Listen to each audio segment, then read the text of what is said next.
أما بعد اللهم إنا نسألك علما نافعا ورزقا طيبا وعملا متقبلا اللهم علمنا ما ينفعنا وانفعنا بما علمتنا وزدنا علما وهدى وتوفيقا آمين يا رب العالمين.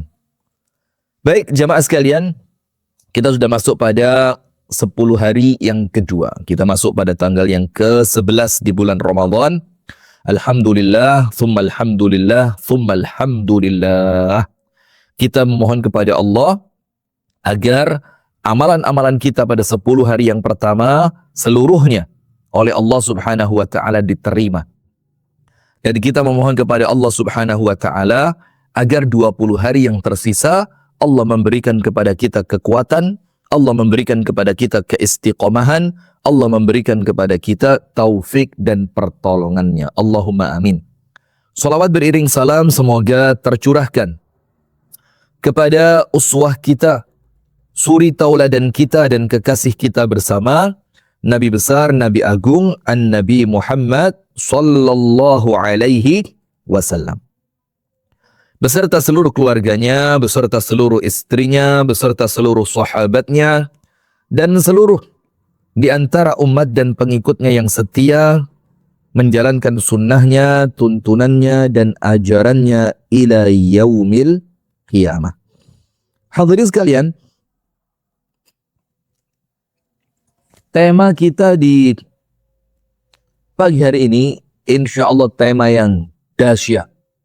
Dan ini menjadi salah satu kendala atau bisa dibilang beban yang banyak membebani kaum muslimin secara khusus dan manusia secara umum di alam dunia ini. Nah maka tentu sebagai seorang muslim kita beruntung banget. Serius ini, kita beruntung banget jadi orang beriman. Karena pada pembahasan overthinking itu kan berpikir berlebihan, khawatir yang berlebihan, takut yang berlebihan, menjadikan kita ini namanya over itu kan sesuatu yang lebih dari standarnya, jadi udah merusak.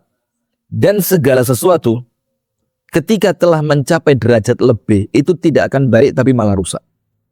Termasuk kekayaan itu kalau sudah lebih dan dia kemudian tidak dikeluarkan untuk suatu hal yang mendatangkan manfaat untuk umum, maka tentu akan menjadi penyesalan kelak pada hari kiamat. Termasuk masalah pikiran ini.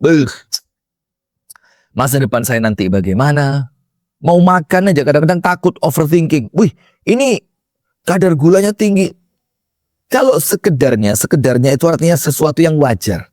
Hanya dicek, oh ini makanan gulanya tinggi, tidak boleh terlalu sering saya makan. Oh, ini junk food itu? Ya bisa dibilang makanan makanan siap saji yang berada di pinggir-pinggir jalan. Dan disclaimer ya, saya tidak menghina makanan di pinggir jalan, tapi kemudian sudah menjadi rahasia umum. Biasanya kebersihannya kurang, kemudian tidak jarang yang tercampur dengan bahan-bahan yang tidak layak untuk dikonsumsi oleh manusia. Nah, tapi ketika semua itu berlebihan, ini akan mendatangkan keburukan. Akan mendatangkan keburukan. Nah, contoh dalam urusan makanan. Apapun yang halal, dan perkara yang halal itu disifati dengan kebaikan, thayyib, halalan, thayyiba, maka semuanya boleh dimakan. Semuanya. Maka dalilnya jelas, wa kulu washrabu, dan makanlah kalian dan minumlah kalian, wala tusrifu, tapi ingat, kalau kalian makan, kalau kalian minum, jangan jangan berlebihan. Dan makanlah kalian dan minumlah kalian, wala tusrifu, tapi janganlah kalian berlebihan. Jangan berlebihan. Nah, maka yang jadi masalah di sini sekarang berlebihannya itu. Yang menjadi masalah berlebihannya. Nah, sudah. Sekarang begini jamaah, overthinking dan luka yang panjang. Overthinking dan luka yang panjang. Tentu ada banyak sekali pembahasan tentang overthinking dan saya tidak akan masuk kepada penjabaran overthinking, tapi kemudian kita langsung aplikatif. Apa yang menjadikan kita ini bisa terhindar dari yang namanya overthinking? Nah, ada banyak perkara. Nah, maka saya sampaikan di awal tadi, sungguh beruntung orang-orang yang beriman ini. Maka hadisnya pun ada, qad aflaha man hudiya ilal Islam wa ruziqa kafafan wa qanna'ahu Allahu bima atahu. Rasulullah mengatakan ada 3 orang yang beruntung. Sungguh beruntung orang-orang yang diberikan hidayah agama Islam. Kemudian dia oleh Allah diberikan rezeki kafafan. Kafafan itu artinya apa? Kifayah. Cukup. Nah, itu antum pasang kabelnya sebelah sana. Dan yang ketiga, dan Allah menjadi, di dalam ada kabel itu, dicolokkan. Nah, dan dia oleh Allah diberikan kemampuan untuk qanaah. Jadi yang pertama Allah menjadikannya beragama Islam, sudah nyala. Yang kedua, Allah Subhanahu wa taala memberikan kecukupan rezeki kepadanya, Allah tidak mengatakan lebih. Dan yang ketiga, Allah menjadikannya qanaah dengan apa yang telah Allah berikan. Nah, maka jamaah YouTube Sayap Dakwah TV dimanapun Anda berada, jamaah Instagram dimanapun Anda berada, jamaah Facebook dimanapun Anda berada, dan teman-teman yang mendengarkan melalui live TikTok dimanapun Anda berada, maka kita beruntung yang menjadi orang Islam ini. Orang Islam itu yang telah lalu ada obatnya, yang akan datang ada penawarnya. Itulah Islam. Untuk yang telah lalu, Islam itu tidak sekedar memberi cara agar kita bisa move on. Tidak hanya itu. Tapi menjadikan keburukan masa lalu ladang kebaikan dan pahala. Ini gak karuan ini orang Islam ini, luar biasa. Jadi bukan sekedar masa lalu itu dilupakan, kemudian udahlah biarin, toh juga sudah lewat, dia tidak akan lagi terulang, dia tidak akan lagi kembali, enggak. Tapi di dalam Islam, masa lalu yang buruk itu bisa menjadi kebaikan, bahkan bukan sekedar kebaikan, tapi kebaikan yang luar biasa. Anda buka. Ini untuk orang Islam ya. Jadi yang non-Islam, Anda pikirkan untuk kemudian login insya Allah. Begitu. Allah Ta'ala berfirman, subhanahu wa ta'ala,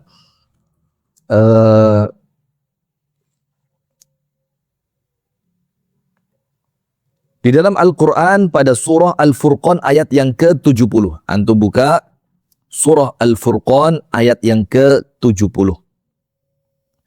Allah Subhanahu wa ta'ala setelah menceritakan mengenai dosa-dosa dan keburukan-keburukan. Bahkan yang diceritakan oleh Allah itu bukan dosa-dosa kecil. Bersaksi palsu, membunuh, berzina. Kan begitu, dosa-dosa yang besar-besar. Tapi kemudian pada Al-Furqan ayat yang ke-70, Allah tidak hanya mengancam pelaku dosa itu dengan hukuman kelak di akhirat. Nah, ini yang kita khawatirkan ini. Nampaknya sebagian oknum dari pemimpin kita ini sudah hilang takutnya dengan akhirat. Jadi sudah kayak nggak punya takut gitu dengan akhirat, itu kayak udah akhirat itu kayak biasa aja gitu loh. Gak penting banget, yang penting sekarang dulu. Langgeng kekuasaannya, langgeng jabatannya, sehingga ketika dia menjabat, digunakan semua fasilitas negara untuk melanjutkan kekuasaannya pada periode yang berikutnya. Wes, lanjut. Pada surah Al-Furqan ayat yang ke-70. Ini untuk orang Islam yang merasa memiliki masa lalu yang buruk. Lihat. Anda tidak perlu menyesalinya terlalu, tidak perlu menjadikannya bahan pikiran yang membebani kehidupan Anda, dan Anda tidak perlu menangisinya setiap hari. Tapi yang perlu Anda lakukan, Anda cek surah Al-Furqan pada ayat yang ke-70.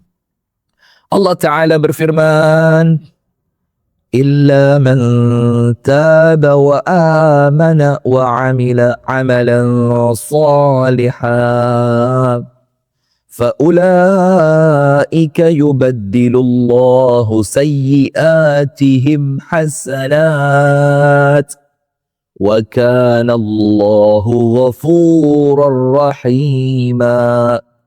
Ini salah satu ayat favorit. Al-Furqan 70. Setelah Allah Ta'ala menceritakan semua dosa-dosa besar yang pernah dilakukan oleh manusia, kemudian Allah Ta'ala memberikan ancaman terhadap pelaku dosa-dosa tersebut. Ternyata yang Allah berikan tidak hanya ancaman, tapi Allah memberikan solusi. Agar tidak overthinking.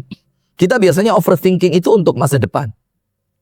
Tapi ada juga overthinking tentang masa lalu. Bisa nggak saya move on? Diampuni nggak oleh Allah dosa saya? Jadi beban nggak untuk ke depannya?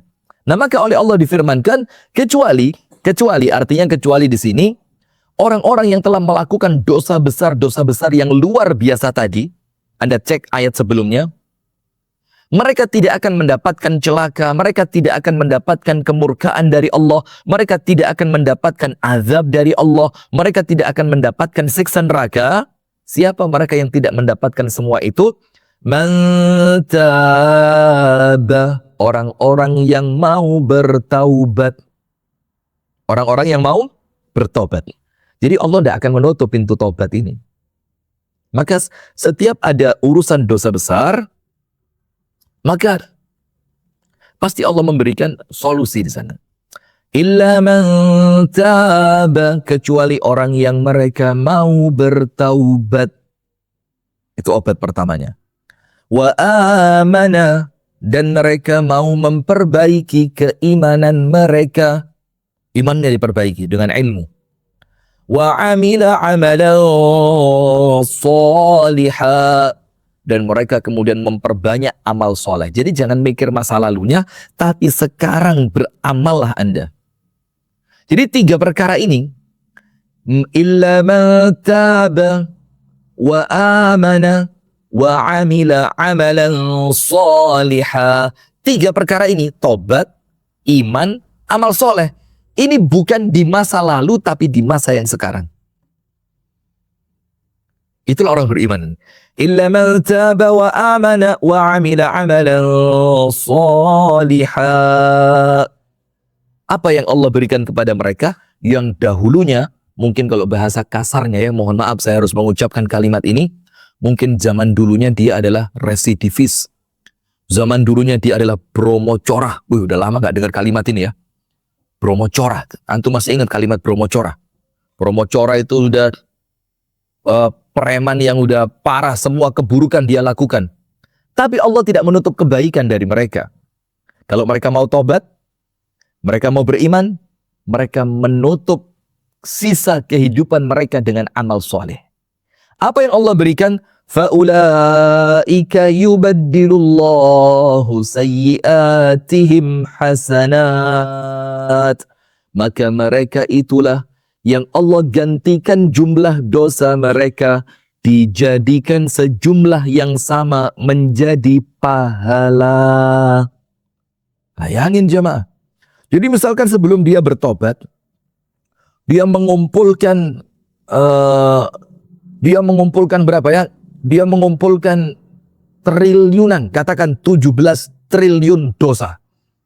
Kenapa harus 17 ya? Kalau 17 ini terikat sesuatu saya. Yang kena prank itu. Misalkan dia punya dosa 17 triliun sebelum dia bertaubat. Dia na'udzubillah wa a'azzanallahu wa iyyakum ajma'in, berzina, berjudi, bahkan membunuh, dia merampok, dia mengganggu orang, dia menyakiti orang lain, dia pukuli orang lain. 17 triliun dosa yang dia kumpulkan. Ternyata setelah itu dia tobat. Kemudian imannya diperbaiki. Kemudian dia melakukan amal soleh sebagai ganti dari amal-amal buruk yang dia lakukan sebelumnya. Maka 17 triliun dosa itu oleh Allah diubah, dipindah posnya. Kalau Anda ngerti akuntansi ya, ada pos kredit, ada pos debit. Yang awalnya di pos kredit, artinya dosa. Allah pindahkan 17 triliun dosa tadi, itu menjadi ke tempat pahala dengan jumlah 17 triliun. Kemudian para ulama menjelaskan, kenapa Allah menggantikan semua itu dari dosa menjadi pahala? Karena setiap dosa yang ia lakukan terkena tobat yang dia telah lakukan. Jadi setiap dosanya kena tobatnya. Maka satu dosa dianggap dapat satu tobat. Satu dosa dianggap dapat satu tobat. Satu dosa dianggap dapat satu tobat. Sehingga jumlah dosa yang telah ia kumpulkan sebelumnya, Allah ganti menjadi pahala. إلا من تاب وآمن وعمل عملا صالحا فأولئك يبدل الله سيئاتهم حسنات وكان الله غفورا. Dan Allah itu pengampun, yaitu memberikan tobat kepada Anda. Rahimah, Allah penyayang, yaitu karena sayangnya Allah dosa Anda diganti dengan pahala. Nah, itu overthinking tentang masa lalu. Maka orang beriman begitu. Ketika ada sesuatu tentang masa lalu yang kemudian meresahkan dirinya, yang menjadikan dia tidak bisa move on dari keburukannya, Islam punya obatnya, tobat. Dan untuk masa depan, Islam juga punya penawarnya. Untuk masa depan, Islam punya penawarnya. Sampai dikatakan oleh para ulama dari kalangan salafus salih, itu obat paling manjur untuk penenang tentang pikiran masa depan. Dan kadang-kadang kalau kita mikir tentang kita, itu masih ringan lah. Alah, saku tuwek, katilah pemaneh, paling dilungkas, mati. Itu kalau mikir tentang kita. Tapi terkadang yang menjadikan pikiran kita itu apa? Yang menjadikan pikiran kita itu adalah, ya apa anak saya nanti? Mau siapa yang membiayai mereka? Nah, sehingga pikiran-pikiran tentang masa depan itu mengusik ketenangan kita. Kata para ulama, tidak ada obat yang paling manjur untuk ketenangan masa depan kecuali apa? Kecuali adalah tawakal kepada Allah dengan tawakal yang benar. Nanti Anda buka pada episode yang sebelum ini, ada kita berbicara menyeimbangkan antara ikhtiar dan tawakal. Nah, sudah tenang ya Allah. Yang penting sekarang dulu saya baik ya Allah. Masa depannya adalah urusan Allah Subhanahu wa ta'ala. Subhanallah, subhanallah. Nah, sekarang kita sampaikan. Begini. Anda silakan buka di dalam kitab Ihya Ulumiddin. Dan kalimat kitab Ihya Ulumiddin itu jangan menjadikan antum kaget. Wih, kok Ustadz Rifki pakai Ihya Ulumiddin? Biasa saja. Nggak usah terlalu pusing. Bahkan para ulama banyak yang memberikan syarah, memberikan tahqiq pada kitab ini. Ini kitab yang bagus luar biasa yang ditulis oleh Hujjatul Islam Abu Hamid Al-Ghazali rahimahullahu taala rahmatan wasi'ah wa nafa'ana Allah wa iyyakum bi'ulumihi fid dharain amin. Itu disebutkan pada kitab Ihya. Ini untuk menghindari overthinking. Nanti luka yang tidak kunjung sembuh di akhir saya sitir sedikit. Tapi ini kalau Anda fahami dengan luas, insya Allah juga menjadi jawaban atas itu. Ada seorang ulama di zaman tabi'in. Dua. Ada seorang guru bernama Syaqiq Al-Balkhi. Syaqiq Al-Balkhi. Karena dia tinggal di daerah Balkhan. Dia punya murid namanya Hatim Al-Asam. Dibilang Asam, sang tuli, itu pun ada ceritanya. Padahal aslinya dia tidak tuli. Subhanallah. Antum mau tahu ceritanya nggak? Atau jangan-jangan antum sudah tahu? Kenapa kemudian dia diberi nama Al-Asam, si tuli padahal dia tidak tuli? Mau tahu nggak jawabannya? Coba Abu Zanung lihat di TikTok itu. Sudah tahu atau belum dia jawabannya tentang kenapa dibilang tuli padahal Hatim ini tidak tuli? Bagaimana? Sudah tahu jawabannya? Kalau sudah tahu ya nggak apa-apa, kita lanjut aja ke materi. Belum? Belum ya. Baik, kita ceritain secara singkat saja. Al-Imam Hatim Al-Asam rahimahullahu ta'ala itu menerima banyak pertanyaan dari umat di zaman itu. Banyak pertanyaan. Maka suatu hari datang kepada Al-Imam Hatim Al-Asam seorang perempuan menanyakan tentang perkara yang akan dia hadapi. Supaya dia tidak salah langkah, supaya dia tidak tersesat, supaya dia tidak mengambil keputusan yang salah, maka dia tanya kepada ulama bernama Hatim. Al-Imam Hatim. Subhanallah, ini belum semua di Instagram ini. Belum. Maka ketika Imam Hatim ini mendapatkan tamu penanya seorang perempuan, di tengah-tengah perempuan itu bertanya, tanpa sengaja si perempuan itu buang angin dengan suara yang luar biasa kencangnya. Kencang banget suaranya. Maka ulama ini menjaga perasaan perempuan itu yang terlihat mulai kebingungan karena salah tingkah dan malu. Karena di depan ulama saya butuh mendapatkan jawaban, kok malah saya buang angin dengan suara yang kenceng banget. Maka langsung Al-Imam Hatim mengatakan kepada perempuan itu, ya mra'ah, irfa'i sautaki fa inni rajulun asam. Perempuan, kalau ngomong sama saya, suaranya tolong dikencengin. Karena saya ini laki-laki tuli. Bayangin, padahal dia tidak tuli. Hanya bagaimana dia mampu menjaga perasaan perempuan ini yang sedang malu di hadapannya. Maka mulai hari itu, Al-Imam Hatim, apa yang terjadi? Dia menampakkan diri seperti orang tuli, agar perempuan yang pernah buang angin dengan suara kencang di hadapannya, itu tidak malu. Nah inilah ulama, Masya Allah. Dia rela seperti itu, hanya untuk menyelamatkan perasaan orang lain. Subhanallah. Nah sekarang, ada Syaqiq Al-Balkhi, sang guru. Dan ada Hatim Al-Asam, sang murid. Maka guru ini, dia bertanya kepada muridnya, ya Hatim, wahai Hatim. Ditanya, kam jalasta indi? Berapa lama kamu belajar sama saya ini, berapa lama? Maka murid itu mengatakan, 33 tahun. Bukan waktu yang singkat untuk seorang pelajar ini. Orang mondok sekarang mentok 14 tahun. Mentok sudah 14 tahun.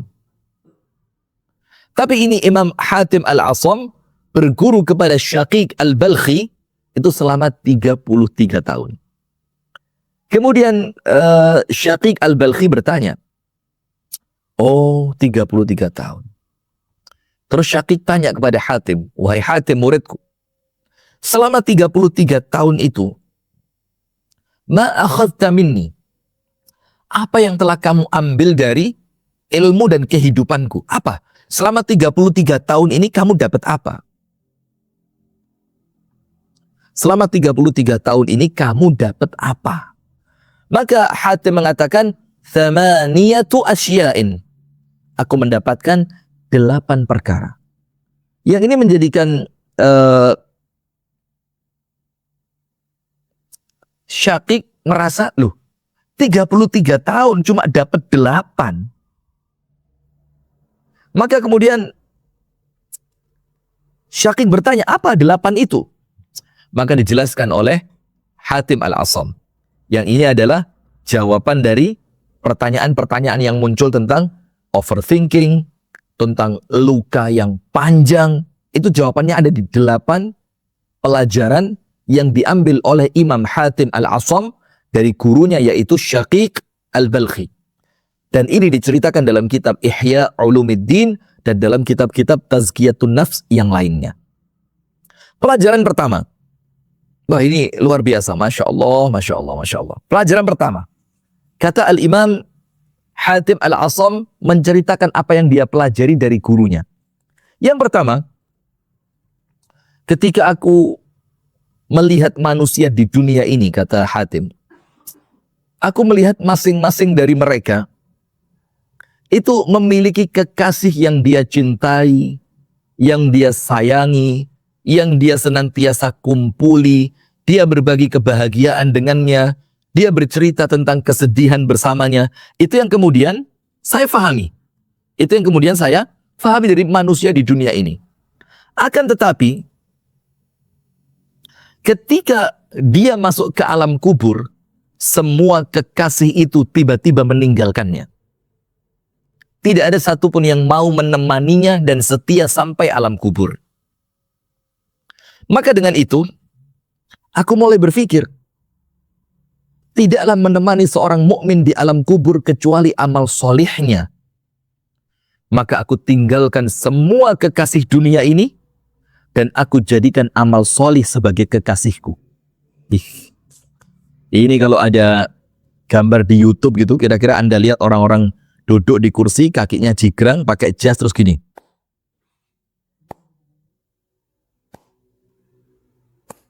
Tahu nggak ilustrasinya itu? Karena ini luar biasa, kata Hatim Al-Asam, aku lihat manusia di dunia ini punya kekasih.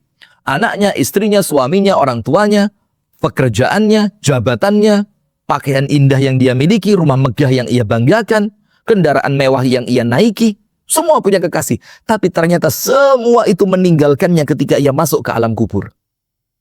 Maka saat itu, kata Hatim Al-Asam, aku tinggalkan semua kekasih dunia yang aku yakin tidak akan setia menemaniku sampai alam kubur. Maka aku jadikan amal soleh sebagai kekasihku, karena dialah yang akan setia menjadi kekasihku dan menemaniku sampai alam kuburku. Pelajaran pertama. Jadi sudahlah, dunia ini mau apa sih? Kalau enggak Anda meninggalkan, yo Anda ditinggalkan. Cuma itu. Mau pusing dengan apa? Itu sunnatullah. Anda mau sekuat apapun bertahan, tidak mau meninggalkan sesuatu, boleh jadi Anda sukses tidak meninggalkan, tapi Anda yang ditinggalkan. Ya itulah dunia ini. Hakikat dunia. Kemudian yang kedua, saya memperhatikan firman Allah Ta'ala dalam surah An-Nazi'at, dalam surah An-Nazi'at. Pada ayat yang ke-40 dan 41. 40 dan 41. Allah Ta'ala berfirman, وَأَمَّا مَنْ خَافَ مَقَامَ رَبِّهِ وَنَهَى النَّفْسَ عَنِ الْهَوَى فَإِنَّ الْجَنَّةَ هِيَ الْمَأْوَى. Adapun orang-orang yang takut kepada kebesaran Allah, وَأَمَّا مَنْ خَافَ مَقَامَ رَبِّهِ, dia takut pada kedudukan Allah Ta'ala. Karena dia takut kepada Allah, وَنَهَى النَّفْسَ عَنِ الْهَوَى, kemudian dia menahan diri dari keburukan hawa nafsu. Dia tinggalkan hawa nafsu. Apa yang dia dapatkan? فَإِنَّ الْجَنَّةَ هِيَ الْمَأْوَى, maka dia akan mendapati surga sebagai tempat tinggalnya. Kemudian, maka semenjak itu, saya tundukkan hawa nafsu saya. Karena saya ingin mendapati surga sebagai tempat tinggal saya yang selamanya. Dan saya tidak akan pernah meninggalkan rasa takut kepada Allah. Itu ilmu yang kedua. Jadi kata Hatim Al-Asam, karena Allah menjamin orang yang takut kepadanya dan meninggalkan hawa nafsu, Allah jamin masuk ke dalam surga, maka mulai detik itu, aku tahan hawa nafsuku dan aku kuatkan rasa takutku kepada Allah Subhanahu wa Ta'ala. Ini yuk, top ini. Takutnya sama Allah diperbesar. Kemudian hawa nafsu ditundukkan. Kemudian pelajaran yang ketiga, saya memperhatikan manusia, kata Hatim Al-Asam. Aku perhatikan manusia-manusia ini. Masing-masing memiliki sesuatu yang berharga, yang dia menjaganya agar barang tersebut tidak hilang dan diambil orang lain. Contoh, kalau saya kan suka yang namanya akik ini. Akik. You know, akik. Akik ini juga bahasa Arab ini. Akik. Akik ini saya suka banget. Bahkan permata saya nggak terlalu suka, karena kalau permata itu ketinggalan di tempat wudhu, sholat bisa kepikiran. Kalau akik gini kan ya relatif murah. Sementara kalau dipakai juga mantesi gitu. Ya kan? Gimana? Kalau ada yang cocok bisa nanti langsung komen ya. Nanti insya Allah siapa yang beruntung harganya kita ambil. Bukan gratis, 17T lah. Buka harga lelang mulai 17T. Nanti turun. Perlahan turun. Jadi lelangnya itu bukan ke atas tapi ke bawah. Sudah. Maka kata Hatim Al-Asam, saya perhatikan manusia itu memiliki sesuatu yang berharga dalam hidupnya, yang dia senantiasa menjaganya. Dia takut barang itu hilang dan diambil oleh orang lain. Sementara Allah Ta'ala berfirman dalam surah An-Nahl 96. Surat An-Nahl ayat 96. Anda tulis. Surah An-Nahl ayat 96. Allah berfirman, ma'indakum yanfadu wa ma'indallahi baqa. Apa yang ada di sisi kalian yanfad. Yanfad itu artinya akan lenyap, hilang, sirna. Ini hilang. Yang kita simpan di sisi kita hilang semuanya. Hilang semuanya. Tapi apa-apa yang ada di sisi Allah baqin. Apa-apa yang ada di sisi Allah baqin, yaitu akan kekal selamanya terjaga. Maka kata Imam Hatim Al-Asam, maka dengan itu setiap aku memiliki sesuatu yang berharga, yang aku khawatir itu akan hilang dan lenyap dariku, maka aku titipkan dia kepada Allah agar dia kekal menjadi milikku. Subhanallah. Nomor 1, menjadikan amal soleh sebagai teman setia. Nomor 2, menundukkan hawa nafsu dan memuliakan keagungan Allah dengan memiliki rasa takut kepadanya akan menjamin kita masuk ke dalam surga. Nomor 3, apa-apa yang berharga dalam hidup kita, yang kita jaga, kita khawatir itu akan hilang. Pada surah An-Nahl 96, maka kata Hatim, aku titipkan dia kepada Allah agar dia kekal menjadi milikku. Luar biasa. Pelajaran keempat. Tapi sebelum pelajaran keempat kita mulai jamaah sekalian, ada satu informasi. Yang kemudian informasi ini kami anggap penting untuk kita bersama. Apa informasinya? Kami akan kembali menginformasikan perkembangan dari program Ramadan dari Yayasan Sayap Dakwah Organizer. Jadi kita punya program Ramadan. Kita punya 7 program unggulan. Bahkan sekarang ketambahan 1. Kita mau bikin pesantren yang insya Allah full gratis. Ada entrepreneur di sana. Melatih santri untuk bisa mandiri. Dengan konsep mini forest. Jadi kita akan menjadikan pondok itu sebagai sumber oksigen untuk masyarakat. Kita akan jaga kelestariannya. Nah, itu program tambahannya. Nah, maka di antara program-program kami pada bulan Ramadan ini, nomor 1, kita akan berbagi buka puasa ke daerah-daerah pelosok dan pinggiran Kediri, Jombang, dan sekitarnya. Dan yang kita pilih tentunya seperti yang biasa kita sampaikan, itu adalah tempat-tempat yang betul-betul membutuhkan. Bukan sekedar rame-rame, huri-huri, buka puasa bersama dengan orang-orang yang terkadang tidak terlalu penting mendapatkan buka puasa itu. Tapi insya Allah kami beserta teman-teman akan amanah mencari di mana tempat yang memang sangat membutuhkan. Yang kedua, kita akan berbagi sembako kepada saudara-saudara kita yang kurang mampu, yang kurang beruntung, di tempat-tempat yang terpencil pula. Mu'allaf, yatim, fuqara, du'afa, masakin. Kita berikan senyuman kepada mereka.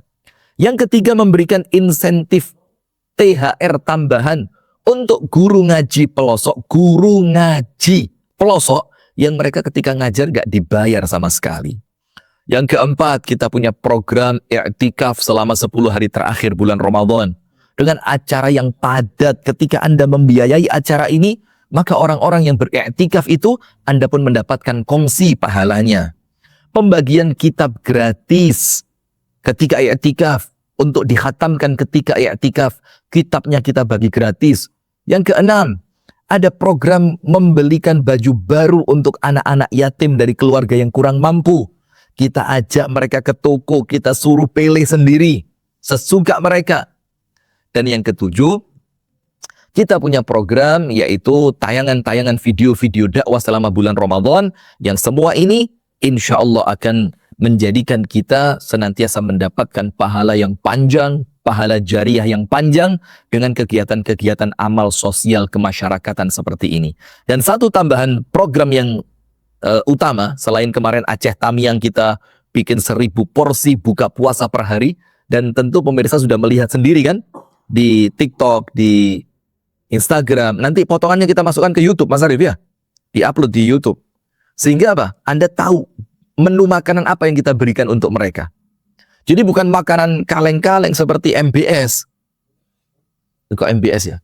Apa yang makanan gratis itu apa? Dibilang gizi, yang jadi agak bergizi. Makanan berbau bisnis gratis. Itu. Menunya bagus, bagus. Dan mereka yang diberi itu betul-betul merasa, wah ini menu buka puasa ini. Begitu. Nah, dan satu tambahan program utama kami, nanti kita launching di 10 hari terakhir Ramadan dengan tema Wakaf Lailatul Qadar, yaitu apa? Kita akan bikin pondok pesantren takhusus takwinil ulama, pembentukan ulama.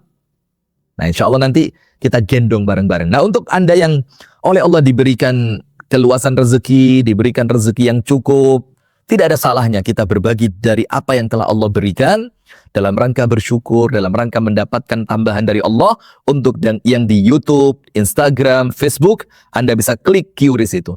Itu Anda foto, klik, Anda beri sesuai yang Anda mampu. Mulai angka Rp10.000. Yang tentu insya Allah untuk kita bukan uang yang besar itu. Dan untuk pemirsa TikTok, Anda bisa klik di bio.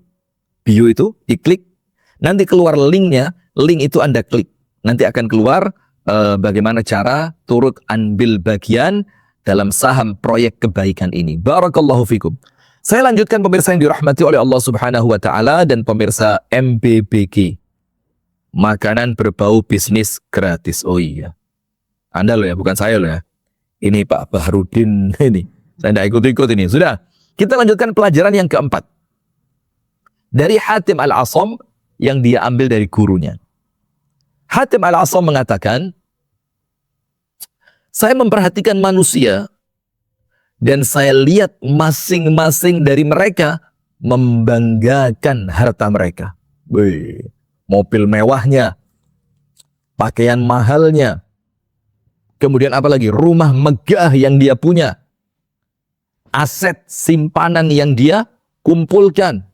Dia punya tanah di sini, punya ruko di sini. Lihat, Anda tahu kan? Seseorang yang biasanya memamerkan hartanya itu, saya punya sekian ruko di daerah ini, bebas banjir. Saya punya mobil lambung, mah berarti, Ferrari, Porsche, dan mobil-mobil yang lain. Aku lihat semua manusia itu membanggakan. Membanggakan apa? Harta mereka masing-masing. Membanggakan pangkatnya. Oh, saya anaknya presiden. Woy. Jangankan anaknya, cucunya lu bangga. Jian kok Masya Allah. Sudah, aku membanggakan nasabnya. Kemudian aku perhatikan firman Allah Ta'ala pada surah Al-Hujurat. Pada surah Al-Hujurat di ayat yang ke-13. Ketika aku melihat manusia berbangga-bangga dengan hartanya, jabatannya, kedudukannya, rumah mewahnya, mobil mewahnya, pakaian mahalnya, aku perhatikan surah Al-Hujurat di ayat yang ke-13. Apa itu? Inna akramakum indallahi atqakum. Orang yang paling mulia di antara kalian di sisi Allah adalah mereka yang paling bertakwa kepada Allah. Ketika mereka membanggakan hartanya, aku perkuat takwaku. Karena inilah kebanggaanku kelak di hadapan Allah. Ketika mereka memamerkan mobil mewahnya, mobil sport 2 pintu, pick up. Tahu pick up? Termasuk mobil box. Itu 2 pintu, termasuk yang baru datang dari India ini ya. Lah itu loh, kalau mobil itu masuk ke Indonesia, servisnya di mana? Apalagi dikirim ke desa-desa. Lo tukang servisnya lo punya apa enggak spare partnya ini? Sudah lanjut. Astagfirullah. Nggak tahu kok gatel terus Romanton ini ya. Kayak nggak tahu ada apa gitu, gatel terus ini Supita Suara ini. Dan sudah kita lanjutkan. Maka aku perhatikan firman Allah Ta'ala di suratul Hujurat ayat 13. Sesungguhnya orang yang paling mulia di antara kalian di sisi Allah adalah orang yang paling bertakwa di antara kalian. Jadi ketika mereka membanggakan hartanya, aku perkuat takwaku. Ketika mereka membanggakan jabatannya, aku perkuat takwaku. Karena itulah inti dari kemuliaan dan kemewahan. Itu pelajaran keempat. Luar biasa Hatim Al-Asam ini. Menjadikan kita itu nggak gampang ciper. Nggak gampang kecil hati ngelihat orang-orang kaya yang sombong dengan hartanya itu. Kita bukan untuk pamer. Tapi kita punya takwa. Oh betul juga ya. Ngapain di servis Ustadz? Kalau rusak kan tinggal buang, beli lagi. Wih, Bu Irma hati-hati. Ini komen Anda dicek oleh malaikat Raqib dan Atid. Dikira tukang bakso bawa hati gitu. Sudah. Yang keempat itu, bahwasannya ketakwaan adalah perisaiku. Yang kelima, kata Hatim Al-Asam,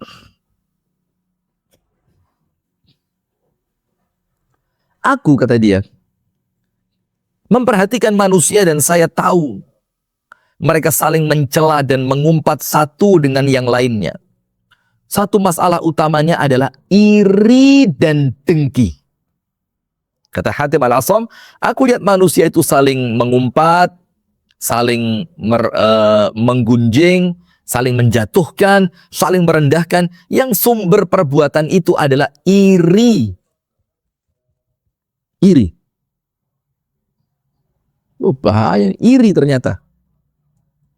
Maka saya kemudian memperhatikan firman Allah Ta'ala dalam surah Az-Zukhruf. Surah Az-Zukhruf di ayat yang ke-32. Pada surah Az-Zukhruf di ayat yang ke-32. Nahnu qasamna bainahum ma'isyatahum. Lihat. Nahnu yaitu kami Allah. Qasamna bainahum ma'isyatahum fil hayatid dunya. Kami bagikan untuk mereka sesuai jatahnya masing-masing. Yang kemudian itu tidak akan tertukar pada kehidupan dunia ini. Jadi yang menentukan si fulan kaya, si fulan miskin. Si fulan sukses, si fulan tertunda kesuksesannya. Si fulan mendapatkan kedudukan, si fulan biasa saja. Si fulan kemudian naik pangkat, si fulan tidak kunjung naik pangkat. Si fulan gajinya besar, si fulan gajinya kecil. Si fulan dapat pasangan hidup yang tampan rupawan, si fulan mendapatkan pasangan yang biasa saja. Itu semua dalam surah Az-Zukhruf pada ayat yang ke-32 disebutkan semua itu adalah Allah Ta'ala yang membagi. Buat apa overthinking? Buat apa? Nahnu qasamna bainahum ma'isyatahum fil hayatid dunya. Dan kami telah menentukan di antara mereka penghidupan mereka masing-masing dalam urusan dunia. Jadi, maka saya kemudian meninggalkan sifat iri hati itu. Karena apa? Karena itu tidaklah merubah apapun. Maka dengan itu, aku menghindari banyak bergaul dengan manusia. Yang keenam. Kemudian, ketika aku perhatikan manusia di dunia ini, banyak di antara mereka ini suka berperang satu sama yang lain. Eker-ekeran. Berantem satu dengan yang lain. Aku lihat mereka di dunia seperti itu. Si fulan memerangi si fulan. Lihat sekarang. Peperangan di mana-mana. Kita berdoa semoga Allah Ta'ala senantiasa memberikan kedamaian untuk negara kita tercinta Indonesia ini. Dan kepada seluruh negara kaum muslimin. dan secara umum kedamaian di alam dunia ini. Allahumma amin. Sudah?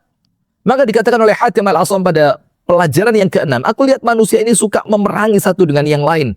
Kemudian aku baca firman Allah surah Fatir ayat yang ke-6.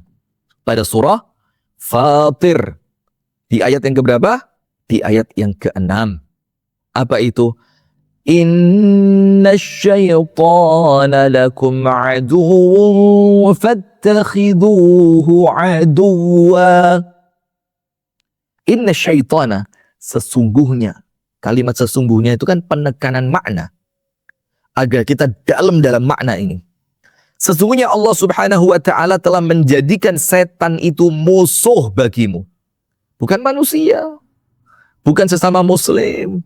Bukan muslim yang beda ormas. Bukan muslim yang beda cara baca Al-Fatihahnya. Bukan muslim yang berbeda cara sholat subuhnya. Bukan muslim yang berbeda jumlah rakaat sholat tarawehnya. Allah mengatakan, Inna syaitana lakum aduwwun fattakhiduhu aduwwa. Setan itu sesungguhnya adalah musuh bagi kalian, maka perlakukan setan selayaknya musuh. Apa kata Hatim Al-Asam? Maka dengan itu, aku tinggalkan permusuhan dengan manusia. Aku maafkan mereka. Aku tidak berseteru dengan mereka. Aku tidak berkonflik dengan mereka. Dan mulai saat itu, ku pandang setan adalah musuhku satu-satunya di dunia ini. Tenang hidupnya. Tidak terlalu saingan dengan manusia. Tidak begini, tidak begitu. Yang ketujuh. Ini nggak selesai materi ini. Panjang ini materi. Yang ketujuh. Kata Al-Imam Hatim Al-Asam. Saya memperhatikan manusia. Lahattun nas. Aku perhatikan manusia. Maka saya melihat masing-masing di antara mereka memasrahkan jiwanya. Menghinakan diri mereka dalam mencari rezeki. Jadi pasrah, menghinakan diri dengan bos, takut mengkritik gara-gara jabatannya khawatir dicopot. Coba bayangin. Menghinakan diri di depan tuannya hanya untuk mendapatkan uang. Apa yang terjadi? Kata Imam Hatim Al-Asam, maka aku perhatikan firman Allah pada surah Hud. Pada surat Hud di ayat yang ke-11. Apa itu Allah Ta'ala berfirman? وَمَا مِن دَابَّةٍ فِي الْأَرْضِ إِلَّا عَلَى اللَّهِ رِزْقُهَا. Dan tidaklah ada satupun yang melata di muka bumi ini kecuali Allah yang bertanggung jawab atas rezeki mereka. Kemudian saya menyadari, kata Hatim Al-Asam, bahwasannya saya ini salah satu di antara yang melata yang akan Allah tanggung rezeki saya.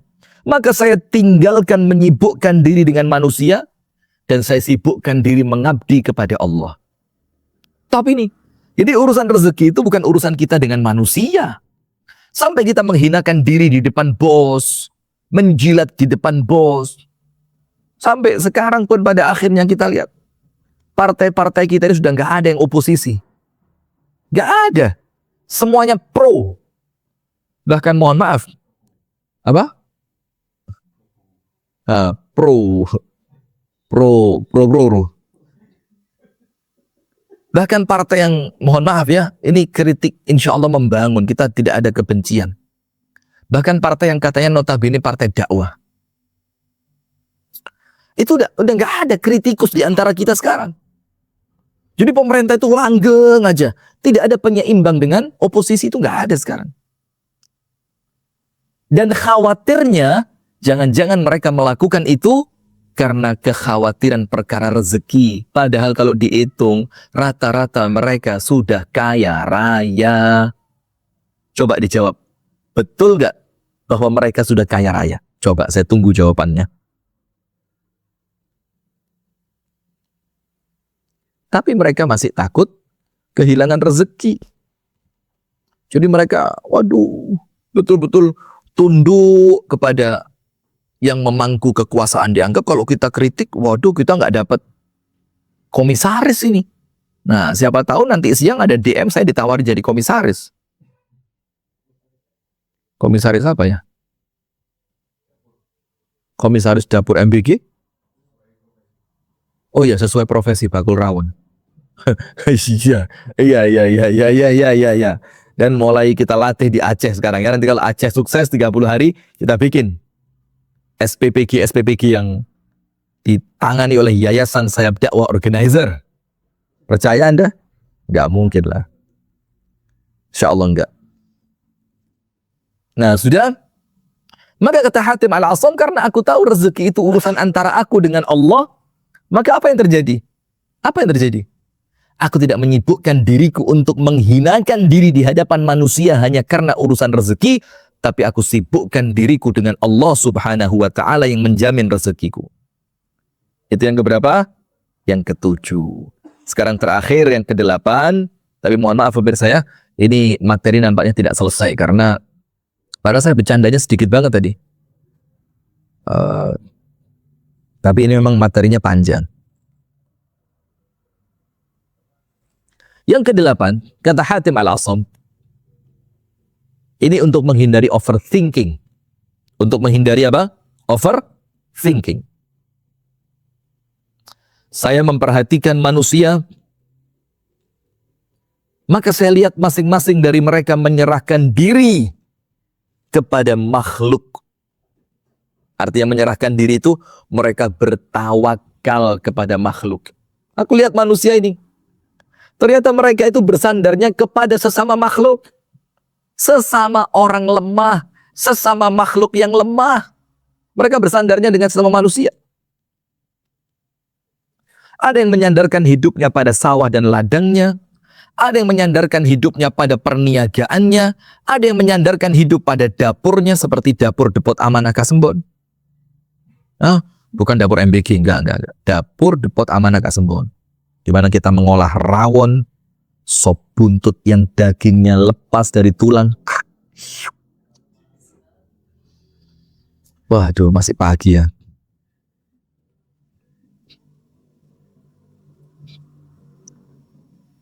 Ada yang kemudian bersandar kepada hasil karya produksinya. Kemudian aku perhatikan firman Allah Ta'ala pada surah At-Talaq. Pada ayat yang ketiga.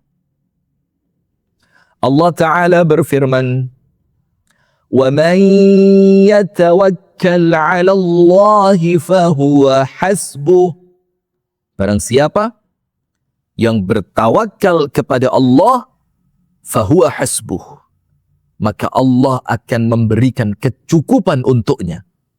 Dan kecukupan dari Allah, kecukupan dunia akhirat, kecukupan rezeki, kecukupan keamanan, kecukupan kebahagiaan, semuanya Allah beri untuk Anda ketika Anda bersandar dan bertawakal kepada Allah.